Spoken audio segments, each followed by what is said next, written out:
Virtud, Gigi.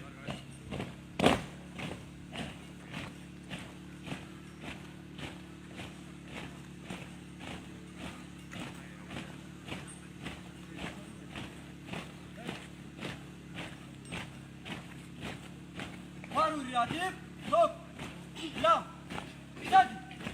Uragaguma, Biri Summa Saba, Payogan Mangamu, Ibu Itisende, Uromya Vidisa, Vidande Rakuno, Wala Umaru, Jabande Rakuno, Rumadu Maru, Wabonga Wakiba, Kaeba Dia, Garuma Bogotu, Bueva Gara, Ilade Munjene, Dada Bini Mande, Osafi Murando, Uno Hatagende, Umura Gaguma, Bili Suma Saba.